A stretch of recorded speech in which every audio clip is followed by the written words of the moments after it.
अस्सलाम वालेकुम नाज़रीन, आज का सच के साथ मैं हूं नदीम हुसैन। पाकिस्तान की सियासत जो है वो इस वक्त एक नए मरहले में दाखिल हो रही है और ज़ाहिर है कि ये रवैया सियासी जमातें जो अपोजिशन में होती हैं उनका रहता है कि हुकूमत के हवाले से तनकीद भी होती है और उनको गिराए जाने की बात भी होती है। लेकिन जिस एतबार से तारीख़ें दी गई इस हुकूमत के जाने के हवाले से वो दुरुस्त साबित नहीं हुई और इसमें सबसे ज़्यादा जो तारीख़ें दी वो बिलावल भुट्टो ज़रदारी साहब ने दी। अब एक मरतबा फिर वो ये बात कह रहे हैं कि आइंदा बरस जो है वो इलेक्शन का साल है और इस हवाले से पाकिस्तान पीपल्स पार्टी जो है वो अपनी तैयारी कर रही है। बिलावल भुट्टो ज़रदारी साहब के रवायती अलहीफ जो हैं वो कौन हो सकते हैं? पाकिस्तान पीपल्स पार्टी के पंजाब में काफ लीग जो है वो भी कुछ अंगड़ाइयाँ ले रही है और दिखाई ये दे रहा है कि मुस्लिम लीग नवाज़ जो है उसके लिए दिसंबर तक के मराहिल जो हैं वो सख्त हैं और वज़ीर दाखिला शेख रशीद साहब ऐसे ही नहीं कह रहे कि अपोजिशन जो मर्ज़ी कर ले, लेकिन इमरान ख़ान जो हैं वो अपने 5 साल डंके की चोट पर पूरा करेंगे और बज़ाहिर वो पूरा करते हुए भी नज़र आ रहे हैं अगर सियासी सूरत हाल जो है वो इसी तरीके से रहती है जिस तरीके से फ़िल वक्त मौजूद है। हर सियासी जमात के अपने तकाज़े होते हैं, अपने मफादात होते हैं और ज़ाहिर है कि वो सियासत को उसी अंदाज से लेकर चलती है जहाँ पर उसके वो तमाम चीज़ें जो हैं वो फिट इन हो सकें। ये मसला जो है ये ज़ाहिर है कि अपोजिशन जमातों को इकट्ठा करने के हवाले से भी एक स्पीड ब्रेकर जो है वो साबित हुआ है।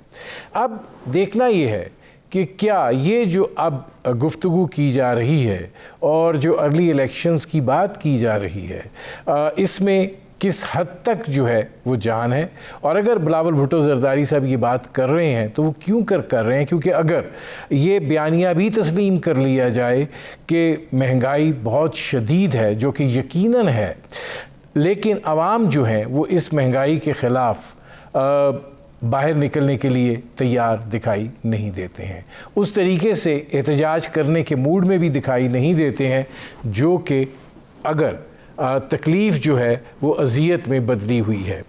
ये सूरत हाल जो है ये यकीनन अपने अंदर बहुत सी चीज़ें जो हैं वो इसके अंदर पिन्हा है और ज़ाहिर है उन पे बात हो सकती है और यही वो सूरत हाल है जिस पर करेंगे बात। आपका अपने मेहमानों से तारुफ़ करवाते हैं।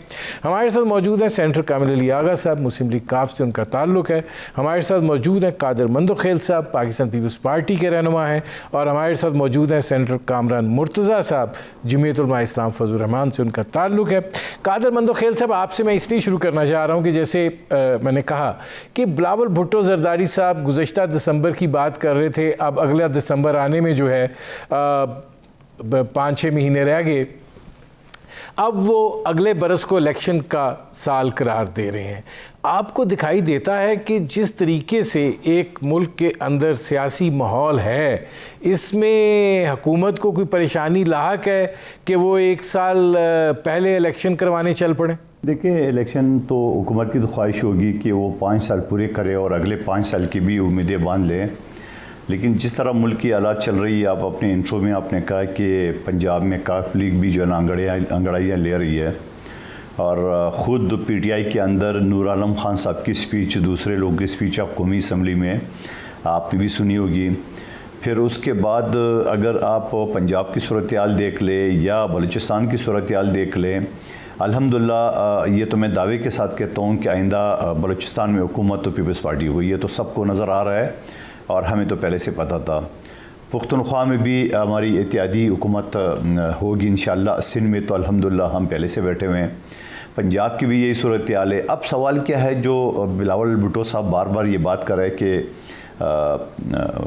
इलेक्शन हो सकती है, या बिलावल भुट्टो साहब ने एक फार्मूला सामने रख दिया है।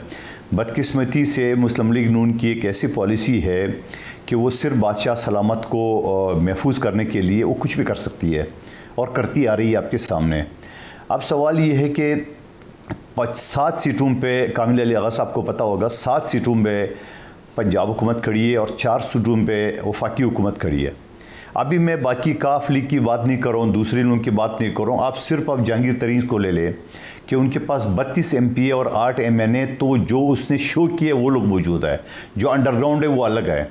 तो इसी वजह से बिलावल भुट्टो साहब कह रहे हैं कि आप आदम एतमाद लाएँ, अदम एतमाद के लिए हमारे भाई कामरान मुर्तज़ा साहब सीनियर एडवोकेट बैठे हुए हैं, इनको पता है अदम एतमाद के लिए न कोई टाइम फ्रेम होता है, न कोई पाबंदी है, न कोई कदगन है, न उसमें ये कोई शर्त है कि आप अगर लाओ तो फिर दोबारा नहीं ला सकते। नहीं, इसमें कादर मंदोखेल साहब सवाल ये है कि देखें, बलूचिस्तान की जब आप बात कर रहे हैं, सनाउल्लाह ज़हरी साहब और जनरल कादर बलोच मुस्लिम लीग नवाज़ में थे, क्यों थे वो भी सब जानते हैं, अब आपकी तरफ आ गए हैं। ये मसला क्या है कि जब इस तरह की सूरत हाल दरपेश होती है जहाँ पे इस्टेब्लिशमेंट से वाबस्ता लोगों को की तब्दीली हो रही होती है, तो पाकिस्तान पीपल्स पार्टी बड़े धड़ल्ले से उनको एक्सेप्ट कर लेती है और वैसे जो है वो सारे सूरत हाल को तनकीद का निशाना बनाती है, या ये कि ये अब कबूल कर लिया गया है कि यही तरीका है जो इक़्तिदार को रास्ता जाता है। मेरे ख्याल में आपने पीपल्स पार्टी का मिसाल देखे नाइंसाफ़ी की हमारे साथ। क्या इससे पहले रात तो रात जो है ना वो मंजूर ओटो वज़ीर आला नहीं बने थे? क्या आपको पता है कि रात तो रात मुस्लिम लीग नून से मुस्लिम लीग काफ नहीं बनी थी? क्या आपको पता है कि रात तो रात जो है ना वो MQM से MQM पाकिस्तान, MQM लंदन और पता नहीं क्या क्या बनाते रहे और PSB नहीं बनी थी? तो ये तो सियासत था, इसमें पीपल्स पार्टी का क्या कसूर? एक शख्स, हमारी भी लोग थे। आपको पता है कि पंजाब में इससे पहले तो पीपल्स पार्टी और नून लीग थी, PTI कहाँ से आ गई? अब आज आपके सामने PTI की भी नुमाइंदे बैठे हुए हैं। यही हमारे लोग थे जो सारी PTI में चले गए, अब आहिस्ता आहिस्ता वापस आ रहे हैं। और इसी तरह बलूचिस्तान की सूरत हाल है, इसी तरह पख्तूनख्वा की सूरत हाल है। तो सवाल ये है कि ये तो हर सियासी पार्टी का हक है, और अगर कोई MNA, कोई MPA या कोई लीडर आना चाहते हैं तो उसको वेलकम करते हैं। आज भी जो पीपल्स पार्टी के लोग पंजाब पीपल्स पार्टी छोड़ के गए, पंजाब के हमारे साथी आज भी राब्ते में, आज भी कह रहे हैं हम वापस आना चाह रहे हैं। कादर मंदोखेल साहब मैं आता हूं, बिलावल साहब या जरदारी साहब किसी को, कादर मंदोखेल साहब मैं आता हूं, ये इख्तियार के पास है जी। कामरान मुर्तज़ा साहब, अब एक सवाल और है। देखिए, गुजारिश ये है कि मौलाना फजल रहमान साहब जो हैं, ज़ाहिर है ये बात कही जाती रही कि किसी ने सियासी बसीरत सीखनी है तो मौलाना फजल रहमान साहब की सियासत जो है उसको देखे, लेकिन आप ये नहीं समझते कि 2018 के इंतखाबात के बाद मौलाना साहब जो हैं उनकी सियासी बसीरत की कोई सोच और फ़िक्र जो है वो नहीं चली है? देखिए, आप कोशिश कर सकते हैं, नताइज के मुकल्लफ नहीं हुआ करते। हाँ, आप बाकी ज़िंदगी में भी सिर्फ कोशिश किया करते हैं, नताइज अल्लाह बेहतर जानता है कि वो नताइज क्या निकलेंगे।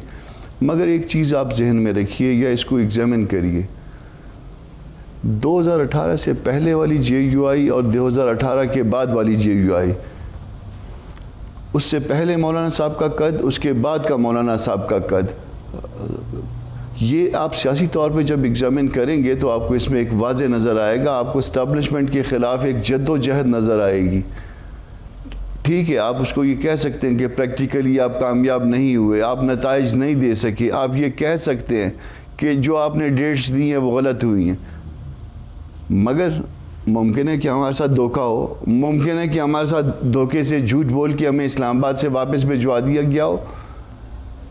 ये सारी कुछ है, और पाकिस्तान की सियासत में तो जाहिर है वो 13वां खिलाड़ी भी होता है, तो 13वां खिलाड़ी जो है ना वो उसकी ताकत और उसके पास आपसे झूठ बोल के किसने आपको वापस भिजवा दिया? मतलब आप तो कह रहे थे हम अब हुकूमत ले दे के ही जाएंगे। ये सारा कुछ अब तारीख़ का हिस्सा है, और इसको मौलाना भी कह चुके हैं और बाकी दोस्त भी इसको कह चुके हैं, और बाकी दोस्तों ने इसको शायद एडमिट भी किया। ठीक नाज़रीन, हमारी गुफ्तगू जारी है, एक मुख्तसर से कमर्शियल ब्रेक का वक्त हुआ है, मिलते हैं इस वक्त के बाद।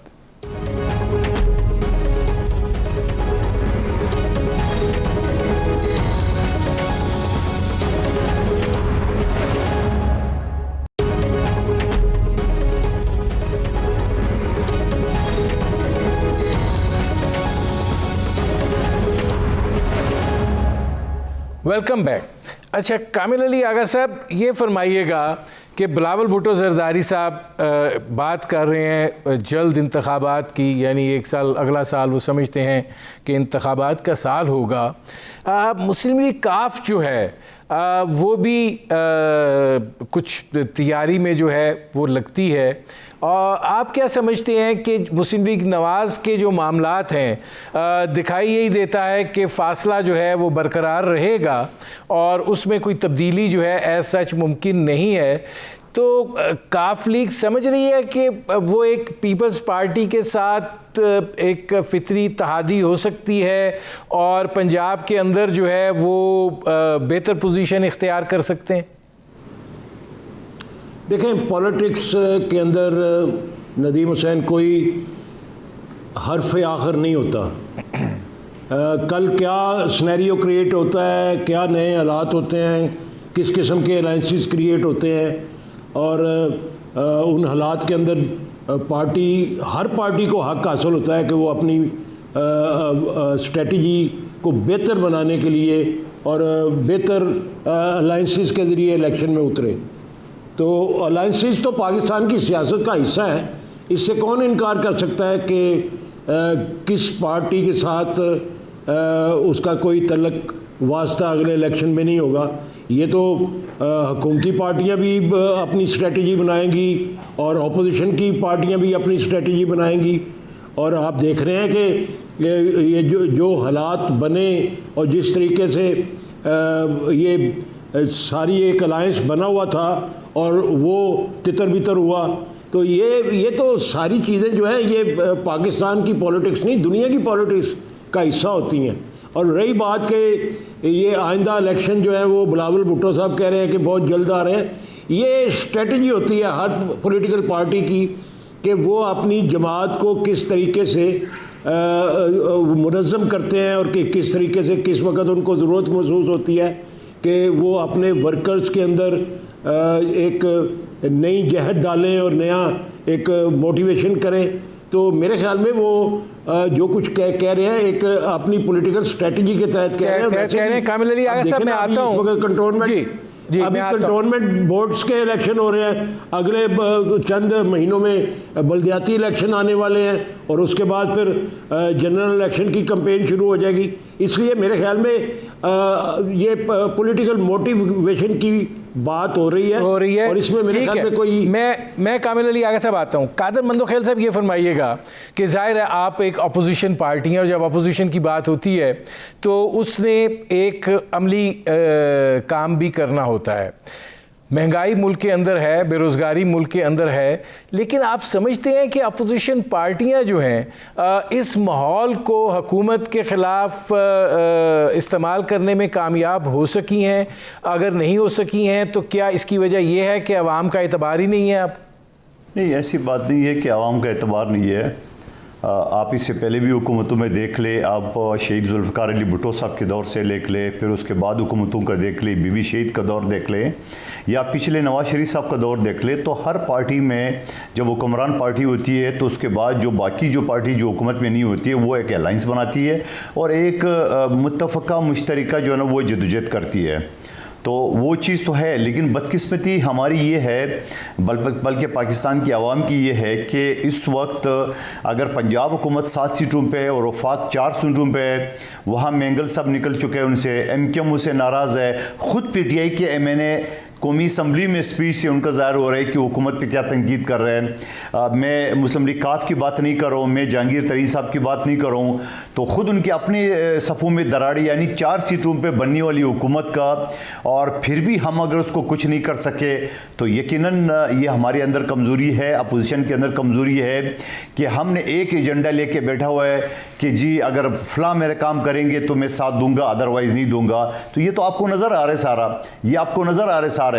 मैं कामरान मुर्तज़ा साहब की खिदमत में गुजारिश करूं, कल मेरे साथ आता तारड़ साहब बैठे हुए थे एक्सप्रेस टीवी पे, तो उन्होंने कहा कराची में पीपल्स पार्टी और मुस्लिम लीग नून की मुकाबला था। तो मैंने कहा नहीं जनाब, PDM का और पीपल्स पार्टी का मुकाबला था, आपके साथ जमीयत और आपके साथ ANP भी थी, बाकी पार्टियों के अलावा। तो कहने लगे नहीं जी ANP और जमीयत जो ना उनकी तो पोजीशन नहीं है, वो तो ऐसी पार्टियां हैं। तो मैंने कहा काश जमीयत के कारकुन और एनपी के कारकुन ये बात सुन ले कि आपने जो साथ दिए आपको सिला क्या दिल रहे, आपको तो कुछ समझ नहीं दे रहे। मैं आता हूं, अगर मुस्लिम लीग नून की इतनी खुद गर्जी हो, सुन ले, अगर मुस्लिम लीग नून की इतनी खुद गर्जी हो कि वो अपने कायद को, कामरान मुर्जा साहब बैठे पाकिस्तान के तारीख में जो साइकिल चोर बकरी चोर है वो तो जेल में सड़ रहा है, और मुस्लिम लीग नून का सरबरा 2 मरतबा अदालतों से सजा हो के बजाय वो सजा को फेस करे आसिफ अली जरदारी की तरह, शहीद बीबी की तरह, शहीद जुल्फ़िकार अली भुट्टो की तरह या अदी फरियाल की तरह वो मुल्क से फरार हो जाता है और फिर सद के जाऊं फिर वापस आ भी जाता है, 6.5 साल बाद अपील भी मंजूर हो जाती और बरी भी हो जाते हैं। तो भाई ऐसे सियासत तो हम नहीं करने वाले। मैं आता हूं कादर मंदोखेल साहब, अब इसमें कामरान मुर्तज़ा साहब ये फरमाइएगा कि अपोजिशन की भी जो सूरत हाल है उससे तो बज़ाहिर दिखाई ये देता है कि ना इस हुकूमत को परेशान होना चाहिए, ना उनको कोई ख़तरा है, और आइंदा के इंतखाबात जो हैं उस हवाले से भी उनको कोई ज़्यादा परेशानी नहीं लेनी चाहिए। देखिए, इस पाकिस्तान की पॉलिटिक्स में, हमारे अपने वतन अजीज़ की पॉलिटिक्स में एक चीज़ जो है ना बहुत बहुत ज़्यादा अहमियत रखती है। वो चीज़ 13वें खिलाड़ी का जो है ना वो किरदार हुआ करता है, और वो जो खिलाड़ी साहब जो है ना वो जो कुछ करते हैं, जिस तरह से वसाइल मुहैया करते हैं, जिस विसल के नतीजे में लोग लाइन अप होते हैं, ये सारा जो है ना एक तल हकीकत है। उसको फिर इस तरह की हुकूमतों को गिराना जो है वो एक मसला हुआ करता है। आइंदा के लिए अगर मुझे डर है या इस अपनी अपोजिशन PDM के टूटने पे मुझे जो मेरे जहन में जो कुछ है उसमें यकीनन 13वें खिलाड़ी का किरदार है, और 13वां खिलाड़ी अगर उस तरफ था तो फिर भी जो है ना वो जो कुछ भी होगा। कामरान मुर्तज़ा साहब ठीक है, एक जो आप बात कर रहे हैं, लेकिन गुजारिश आपसे ये है कि अगर किरदार को PDM की कोई सियासी जमात तस्लीम कर लेती है, चाहे वो पाकिस्तान पीपल्स पार्टी हो, चाहे वो मुस्लिम लीग नवाज़ हो, चाहे वो जमहूरियत उलमाए फजल रहमान हो, तो इस्तेमाल तो आप खुद हो रहे हैं ना, तो गिला किससे कर रहे हैं? गिला तो आपको अपने आप से करना चाहिए। जी, गिला हम अपने आप से कर रहे हैं। हम उस किरदार को तस्लीम करते हैं, वक्ती फ़ायदे उठाते हैं, और वो फ़ायदे उठाने के बाद जो है ना वो अगले 5 साल या अगले चंद साल हम उसको इंजॉय करते हैं। फिर जब हम जो है ना उस लाइन में नहीं रहते, जब हम अच्छे नहीं रहते, तो फिर उसके नतीजे में जो है ना वो हम निकाले जाते हैं। फिर यही पाकिस्तान की पॉलिटिक्स है। जिस वक्त तक आपने इसको ठीक नहीं किया, इसका मतलब ये है कि मौलाना फजल रहमान साहब का भी जो शोर है वो निकाले जाने पर है। मियाँ साहब भी पूछते फिर रहे हैं मुझे क्यों निकाला। पीपल्स पार्टी जो है उनकी चूँकि सिंध में हुकूमत है, वो अपने हिसाब किताब से गेम प्लान लेकर चल रहे हैं। मौलाना की बात इसलिए नहीं कि हम जो है ना किसी हुकूमत में नहीं हैं, उस तरह से हुकूमत में हम कभी आए भी नहीं हैं, मासवा एक आध दफ़ा के, ठीक है ना जी। तो हमको निकाले जाने का हमारा मसला नहीं है, हमारा मसला और था। हमारा मसला जो है ना इस्टेब्लिशमेंट ने जो कुछ किया था हमने उसको उजागर करना था, और उसमें हमने कामयाबी हासिल कर ली। प्रैक्टिकली हम उसको ख़त्म कर पाए या नहीं कर पाए, ये एक अगला सवाल है। नाज़रीन, हमारी गुफ्तगू जारी है, एक मुख्तसर से कमर्शियल ब्रेक का वक्त हुआ है, मिलते हैं इस वक्फे के बाद।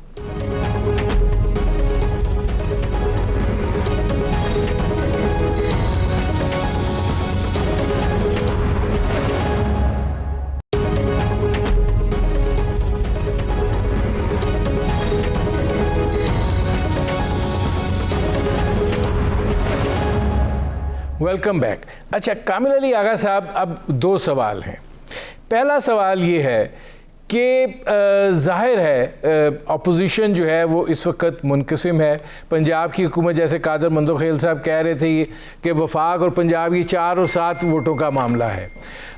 आपको क्या लगता है कि तहरीक अदम एतमाद जो है वो अपोजिशन अगर नहीं लाई तो उसके भी पसे पर्दा बहुत सारे और अवामिल कार फरमा हैं? इसमें क्या शक है? मुझे बताएं ना, जो ये अभी बिलावल भुट्टो जरदारी साहब की आप बात कर रहे थे, तो बिलावल भुट्टो जरदारी साहब क्या कह रहे थे? वो एक तरफ तो PDM को ये कह रहे थे कि 2 भी अब धरना, 2 अब इस्तीफे, निकालो इस हुकूमत को, और दूसरी तरफ वो ये तानाजनी करने के बाद वो ये कह रहे थे कि अपने वर्कर्स को कह रहे थे कि इलेक्शन के लिए तैयार हो जाओ। यानी उन्होंने PDM को ये मैसेज दिया कि हम तो तब्दीली जो है इलेक्शन के ज़रिए करवाएंगे, हम ये धरने शरने देने के लिए तैयार नहीं है, ना ही हम इस्तीफे देने के लिए तैयार हैं। तो इनडायरेक्टली उन्होंने मैसेज ये इलेक्शन की बात करके पीडीएम को मैसेज दिया है कि हम जो जमहूरी तरीक़ाकार है और जो ये हुकूमत है इसके मैंडेट को तस्लीम करते हैं। जब इलेक्शन होंगे उस वक़्त हम इलेक्शन में जाएंगे, इलेक्शन में उतरेंगे, हम ना इस्तीफे देंगे ना हम किसी धरने में जाएंगे। नहीं, लेकिन कामिल अली आगा साहब वो ये तो कह रहे हैं ना, नहीं कामिल अली आगा साहब वो ये तो कह रहे हैं कि तहरीक अदम एतमाद ले आओ पंजाब में और वफाक में मैं साथ खड़ा हूँ। जी वो कह रहे हैं, लेकिन बात यह है कि उनको ये भी तो पता है ना कि ये तरीके अदम एतमाद लाने वाले नहीं हैं। वो इसलिए नहीं लाने वाले, वो इस मामले में आप देख लें कि पीपल्स पार्टी और पीडीएम एक पेज पे हैं। ना वो करेंगे अदम एतमाद, वो सिर्फ कहेंगे क्योंकि उन्होंने करना नहीं और इन्होंने करना नहीं, इसलिए वो कहते हैं करें हम साथ देंगे।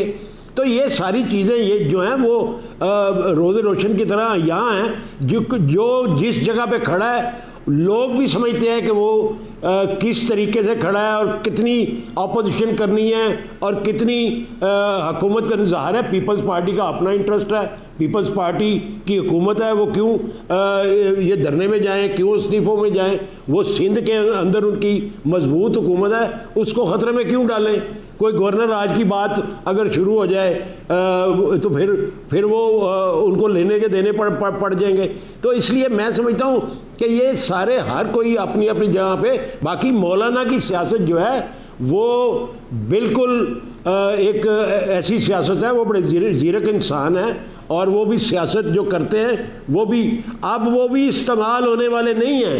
जिस तरीके से पहले मौलाना को हर दफ़ा कोई ना कोई नून लीग इस्तेमाल कर लेती थी, पीपल पार्टी इस्तेमाल कर लेती थी। कामिल अली आगा साहब वैसे कामरान मुर्तज़ा साहब ने नाम तो नहीं लिया, लेकिन भिजवाने वाले भी तो आप ही थे, वापस भिजवाने वाले भी तो आप ही थे। मेरे भाई वो हमारा उनका तल्लक है। किसको नहीं पता कि मौलाना के साथ हमारे तल्लकात जो हैं वो दूसरी सियासी अकाबरीन से ज़्यादा तल्लक हैं। मैं आता हूँ, इज्जत का रिश्ता है। कामिल अली आगा साहब मैं आता हूँ, लेकिन अब एक और सवाल लेकर चला, चूंकि टाइम थोड़ा है। मौलाना की सियासत जो है वो ज़रा नदीम हुसैन गौर करके देखें। दुनिया के अंदर वो वाहिद शख्सियत हैं कि एक वक्त में वो हुकूमत में भी और अपोजिशन में भी एक वक्त में। मैं कामिल अली आगा साहब आता हूं क्योंकि आपने शायद कामरान मुर्तज़ा साहब की बात गौर से नहीं सुनी। अच्छा कादर मंदोखेल साहब ये फरमाइएगा कि ये जो सूरत हाल हुई है इमरान खान साहब के आने के बाद, ऐसा लगता है कि पाकिस्तानी सियासत जो है वो एक्सपोज हो गई है, और एक्सपोज इस तरीके से हुई है कि अवाम जो हैं वो मैटर नहीं करते हैं, मफादात मैटर करते हैं, और बुनियादी तौर पर सियासी लड़ाई भी जो है उन्हीं चीज़ों को मद्देनज़र रख के लड़ी जाती है। चाहे आप एक तरफ से धरने को आगे कर लें, पीछे से इस्तीफ़े की बुनियाद डाल के आप पीछे हट जाएं, फिर आप तहरीक अदम एतमाद की बात करें और अंदर से आप जानते हो ये कामयाब नहीं होगी, तो ये तो सारा सिलसिला फिर एक्सपोज हो गया। नहीं, यकीनन इमरान खान साहब की सियासत से ये सारी चीज़ें एक्सपोज हो गई है, क्योंकि वो पहले तो एम्पायर की बात करते थे और सबको पता है। सवाल ये है कि जो बात पीपल्स पार्टी की तरफ कर रहा है, पीपल्स पार्टी ने ही बिलावल साहब ने पीडीएम का मशवरा, पीडीएम का जो बुनियाद रखा वो बिलावल साहब ने रखा। अब उसके बाद ये तय हुआ था कि हमने सब ने मुतफ़क़ा फ़ैसला करना है, अक्सरियत पे नहीं। स्ट्रेटजी ये थी कि पहले जलसे जुलूस करेंगे, उसके बाद इस्लामाबाद की तरफ मूव करेंगे, और अगर वहाँ ज़रूरत पड़ी तो इस्तीफ़े मुश्तरका तौर पर देंगे।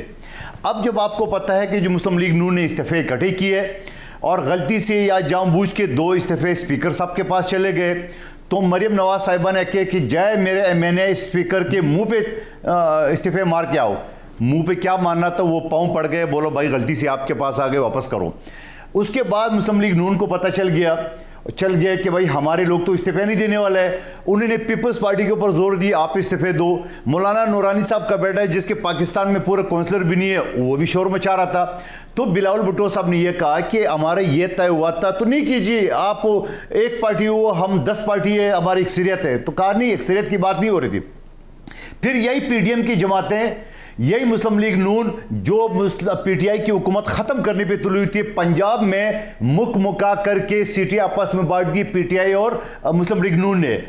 यानी इमरान खान को गिराने के लिए इस्लामाबाद जा रहे थे, इस्तीफे दे रहे थे, पंजाब में मुका कर लिए। उसके बाद लड़काना में पीडीएम के तमाम जमातों ने पीपल्स पार्टी के खिलाफ एक एहतियात बनाए जो आज भी कायम है, उसको भी छोड़िए। फिर मेरे इलेक्शन में NA 249 कराची में पीटीआई और नून लीग एक पेज पे, उसको भी छोड़िए आगे। पर उसके बाद जब ज़मीनी इंतखाबात हो रहा था तो शायद खाकान अब्बासी आया कि भाई मुझे आप ये टिकट दे दें, अपना कैंडिडेट दस्तबरदार करें। बिलावल साहब को कहा, मैंने शोर मचाया, मैंने ये कहा कि आप तो इस्तीफा देने वाले थे। उसके बाद क्या हुआ कि मौलाना साहब का कंधा इस्तेमाल करते बकौली मीडिया का कि उनसे परमिशन लेके उन्होंने शोकाज दिया। अब आप मुझे बताओ, शोकाज देने वाला खुद बेचारा मुलाजिम की हैसियत रखता है, शायद खाकान अब्बासी, वो मेरे चेयरमैन को शोकाज दे रहे हैं। अब शोकाज देने के बाद जी कादर मंदोखेल साहब, मेरे पास अब बिल्कुल 1 मिनट रह गया है।